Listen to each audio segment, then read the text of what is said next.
নমস্কার। রম্য গল্পমালায় সকল শ্রোতা বন্ধুদের জানাই স্বাগত। আপনাদের সাথে আমি রম্য মাইতি আজ পরিবেশন করে শোনাচ্ছি প্রখ্যাত কবি সুভাষ মুখোপাধ্যায়ের লেখা একটি ভিন্ন স্বাদের কবিতা কেন এলো না। ছবি সংগৃহীত। কবিতা পাঠে আমি রম্য মাইতি। আজকের কবিতা কেন এলো না। সারাটা দিন ছেলেটা নেচে নেচে বেরিয়েছে। রাস্তায় আলো জ্বলেছে অনেকক্ষণ।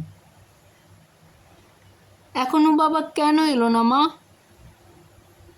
বলে গেল মাইনে নিয়ে সকাল সকাল ফিরবে। পুজোর যা কেনাকাটা এই বেলা সেরে ফেলতে হবে। বলে গেল সেই মানুষ এখনো এলো না। কড়ার গায়ে খুন্তিটা আজ একটু বেশি রকম নড়ছে। ফ্যান গালতে গিয়ে পাটা পুড়ে গেল। জানলার দিকে মুখ করে ছেলেটা বই নিয়ে বসলো মাদুরে। সামনে ইতিহাসের পাতা খোলা।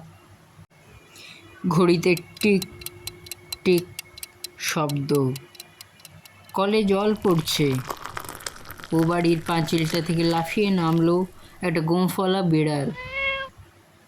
বাপের আদরে মাথা খাওয়া ছেলের মতো হিজিবিজি অক্ষরগুলো একগুঁয়ে অবাধ্য। যতক্ষণ পুজোয় জামা কেনা না হচ্ছে নড়বে না। এখনো বাবা কেন এলো না মা? রান্না কোন কালে শেষ, গা ধোয়াও সারা। মা এখন গুনতে বসে কেবলই ঘর ভুল করছে। খুট করে একটা শব্দ, ছিটকিনি খোলার। কে? মা, আমি খোকা। গলির দরজায় ছেলেটা দাঁড়িয়ে। এখন রেডিওয়ে খবর বলছে। মানুষটা এখনো কেন এলো না? একটু এগিয়ে দেখবে বলে ছেলেটা রাস্তায় পা দিল।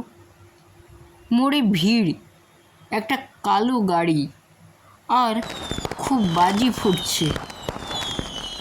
কিসের পুজো আজ? ছেলেটা দেখে আসতে গেল। তারপর অনেক রাত্রিরে বারুদের গন্ধে ভরা রাস্তা দিয়ে অনেক অলি গলি ঘুরে মৃত্যুর পাশ কাটিয়ে বাবা এলো। ছেলে এলো না। কেমন লাগলো আজকের এই কবিতা? কমেন্ট বক্সে অবশ্যই লিখে জানান। কবিতাটি ভালো লাগলে লাইক এবং শেয়ার করতে ভুলবেন না। পরবর্তীকালে নিত্য নতুন নানা স্বাদের এবং বিভিন্ন ধরনের কবিতা শুনতে এখনই আমার চ্যানেলটি সাবস্ক্রাইব করে আমার পাশে থাকুন। ধন্যবাদ।